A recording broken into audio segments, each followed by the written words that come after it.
everybody, and welcome back to Handsum German, the only show on the internet.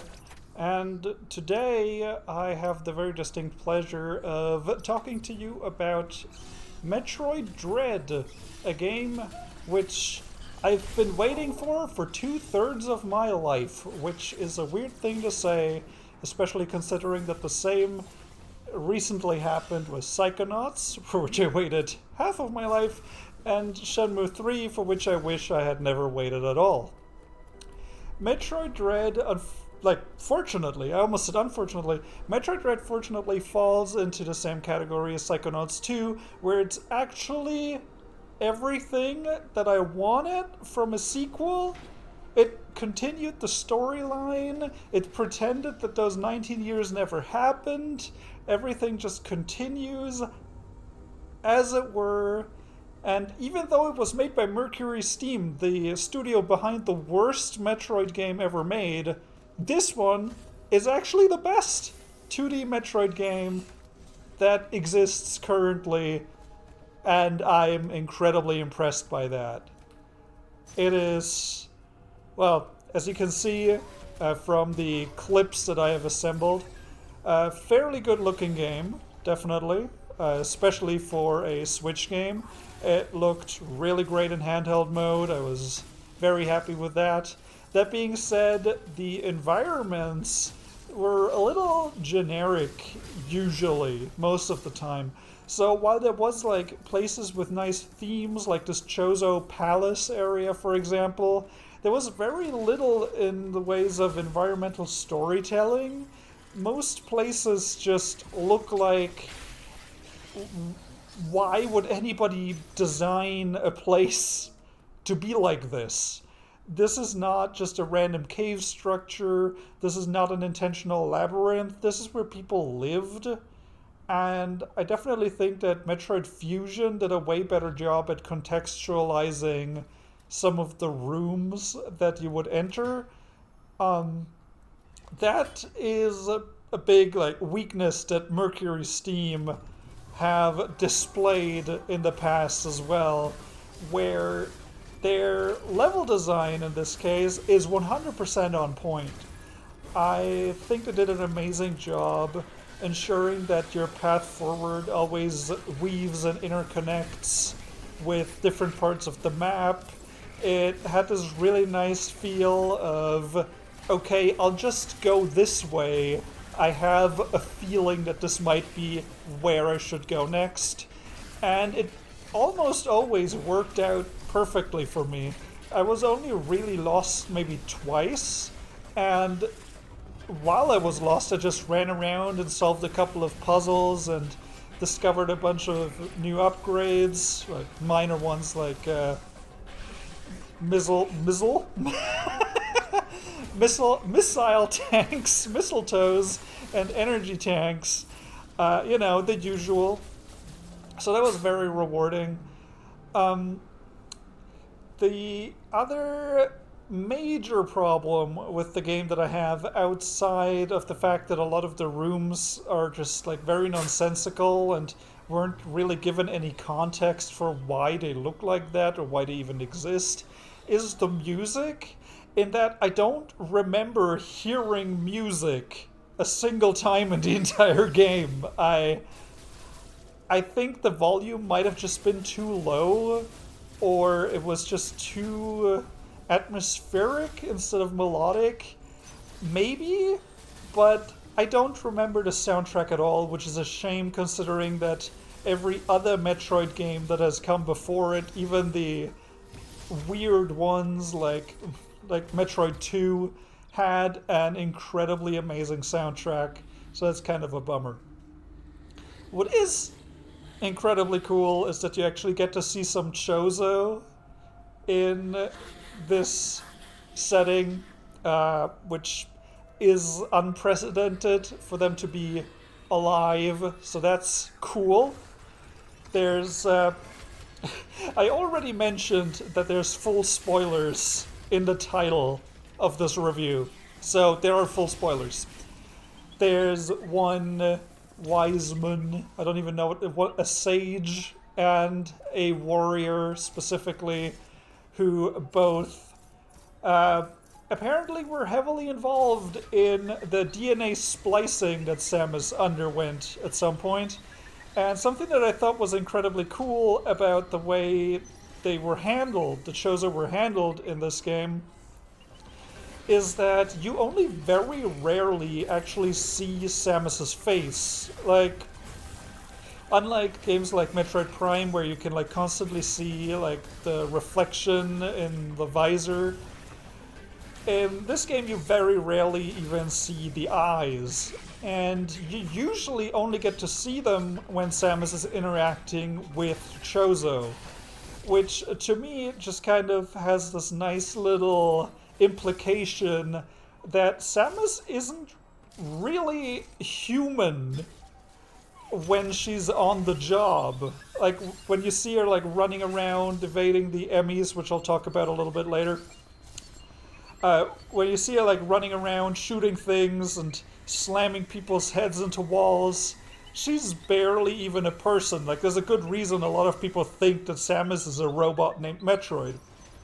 But as soon as the Chozo are around, she becomes more of a person. She becomes more of a character. You can see in her eyes how she feels about the situation. She promises to help the first Chozo she meets, well, the second Chozo she meets, when he asks her for help. And it just adds this nice level of keeping her as a person, which is what they tried to do with Other M, but kind of failed really bad, let's be honest. While also keeping intact the good parts of Other M, which are the incredibly just violent and fast-paced kill animations and cool poses and whatnot. Which, honestly, Samus is on par with the Doomslayer when it comes to looking incredibly cool while brutalizing people in ways that are needlessly violent and could have been handled more efficiently. And that is really impressive. I think definitely if you got this far into the video and you don't know if you want to play Metroid Dread, if you've played any Metroidvanias and liked them, if you've played something like Hollow Knight or Blasphemous or Ender Lilies, then you're going to love this game too. If you have fond memories of playing Super Metroid or Metroid Fusion, then absolutely get this game. I wholeheartedly recommend it. It took me about 10 hours to get through it while collecting every single item. And you do unlock a hard mode, which I haven't started yet because I'm taking a break from Metroid for a second. But that's cool. It has, from what I can tell, the same speedrunning rewards. So you unlock little bits of artwork in a gallery depending on how quickly you manage to finish the game, I believe. I don't think it's tied to completion because, like I said, I actually completed all of it. So that's cool. Then I guess the next thing to talk about that's quite relevant to the game, and that was a major selling point in all of the advertisement, are the Emmys. Or, yeah, let's just call them Emmys instead of EMMIs. Entschuldigung, yes. Excuse me. Emmys are these really creepy robots. I wouldn't exactly call them scary, but they're definitely unsettling. The way they animate, the way they climb up and down walls, and the way they loop into themselves. They basically just run the risk of turning themselves into a pretzel every time they turn around, just because of the weird ways they bend. And obviously, once one of them sees you and catches you, you have two chances at a counterattack with the timing being randomized. From what I can tell, it's either random or it's different for every robot. You have the chance to counter that and get out of the way, and great, awesome, really cool. Usually you'll die if that happens, I will say that the animation of the Emmy ramming a spike through Samus is very limp. Like, Samus doesn't really respond to it. When I first started playing the game, I honestly thought that you were playing as SAX just because of how motionless Samus is when she gets stabbed. It kind of made her feel like she's not a real living creature at all, which that kind of sucks, but you're not supposed to get stabbed, so it's a very minor complaint. Emmys generally range from being completely trivial to avoid to being actual nightmares where you have to just very carefully inch forward using the Phantom Cloak ability, which works well enough. I think it's maybe a little underdeveloped, and honestly, I think it's pretty. I think it would be pretty cool if they either expanded this game with more content and added more Emmys and more stealth mechanics, or if they just used this engine again to bring out a new Metroid game once every 3 years. That would be awesome. Just give them the time to make more good stuff like this, because, you know, they actually did it. They went from the worst Metroid game to making the best Metroid game. So, good job, Mercury Steam again. Now, something that really sets this game apart, and I'm pretty much done talking about the Emmys because they're a neat little stealth gimmick, and they do add a nice level of tension, but mechanically they're very simplistic. Something that the game improves on the most, by far, out of everything in comparison to old Metroid games, is the controls and the boss fights. Because if you're an average person, then a lot of Super Metroid and like original Metroid bosses just come down to, do you have enough health and missiles to spam at the enemy, because it's pretty much like impossible to avoid everything. So just tank it and kill them as fast as you can. And that is fine, but it's not great. Like, Super Metroid is a phenomenal game, but most of the boss fights are just kind of silly. Like, they're just slap fights.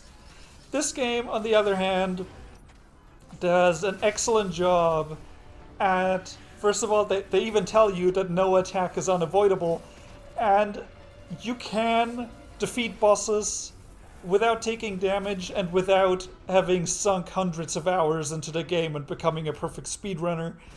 You can beat bosses perfectly by using the right strategy.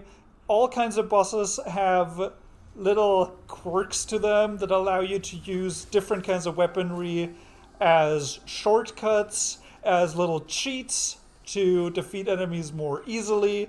The final boss, for example, they actually found a way to incorporate power bombs into the battle very consistently. I don't know why I left that clip in. That clip was fucking awful. That clip of me fucking up constantly. Oh, yeah, okay, never mind. I left that clip in because it was awful. Another thing that really contributes to these boss fights being so much better is the fact that you now have this dash ability, the flash dash, whatever it's called. And that and the slide, as you just saw, really allow you to very quickly and very elegantly dodge enemy attacks in such an incredibly rewarding and fluid manner that it's just so much fun to do.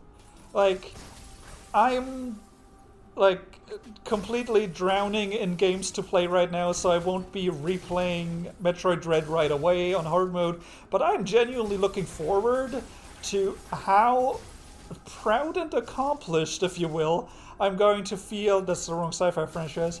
I'm going to feel beating this game on hard, if I even can. I have no idea how difficult that is. One of the good features that was actually carried over from Samus Returns is that Aeon Pulse ability that marks destructible blocks. And I know that finding secrets is a big part of Metroid games, so it seems a little counterproductive to just give players the ability to just skip past the part where you shoot all the blocks on the wall every time you like see a dead end.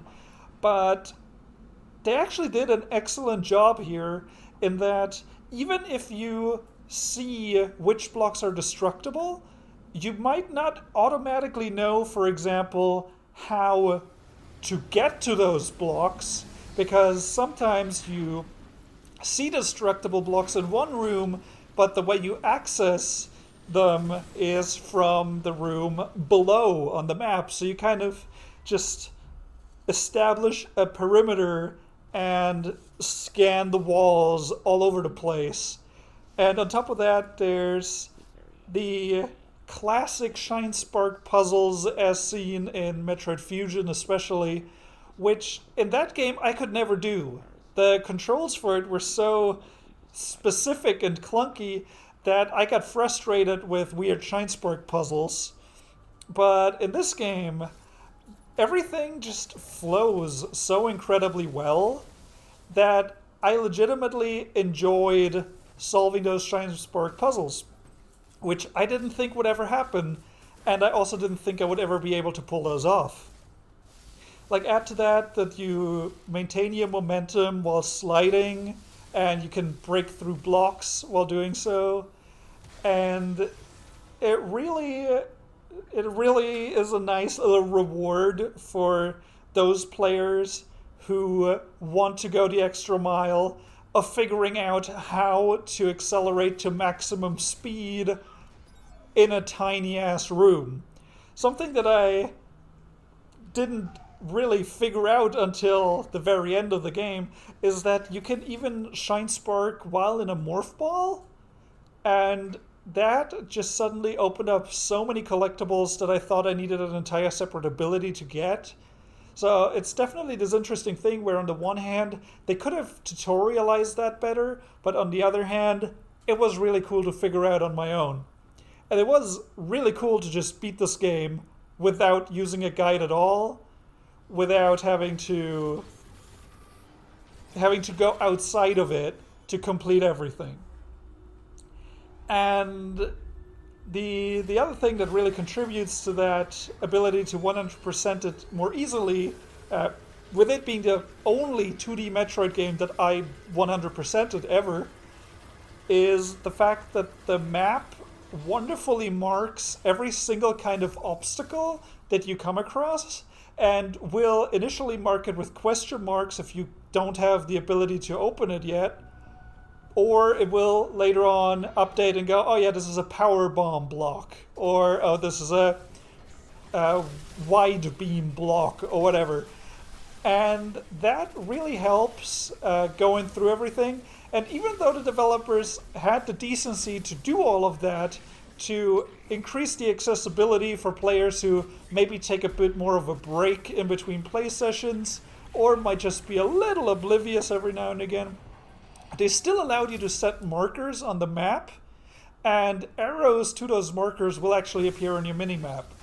And I think what I'm getting at with this entire video is that, incredibly, they have managed to make both the Metroid game with the most challenging combat and the most accessible exploration. And I think that is probably the best possible fit for this kind of game, honestly.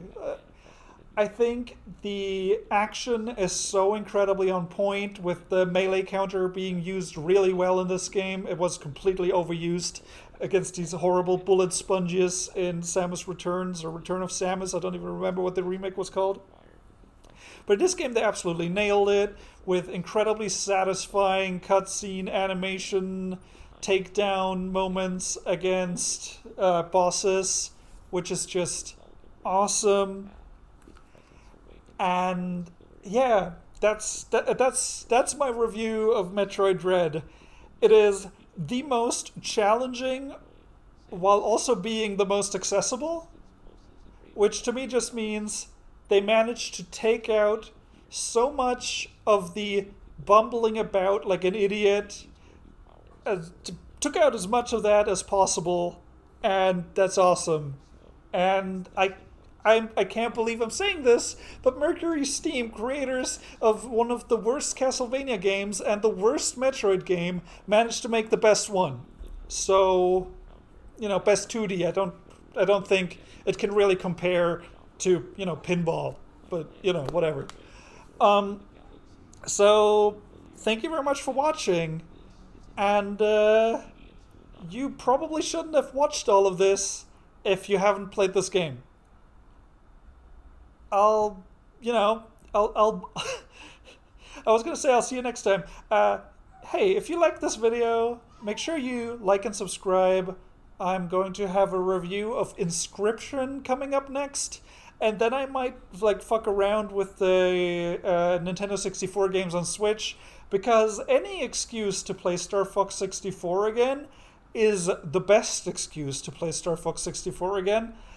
So, hey, Inscription and N64 games coming soon. Also, Asterix Slap 'em All, I think it's called. Also, we'll be doing that. Also, Jurassic World Evolution 2. Oh, yeah, and there will be a rapid review of Jurassic World Evolution 2. The first ever rapid review.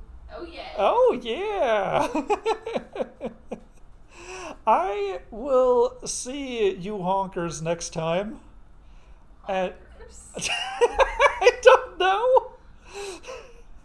See you later, gamers. See you later, honkers. Honkers? I don't know.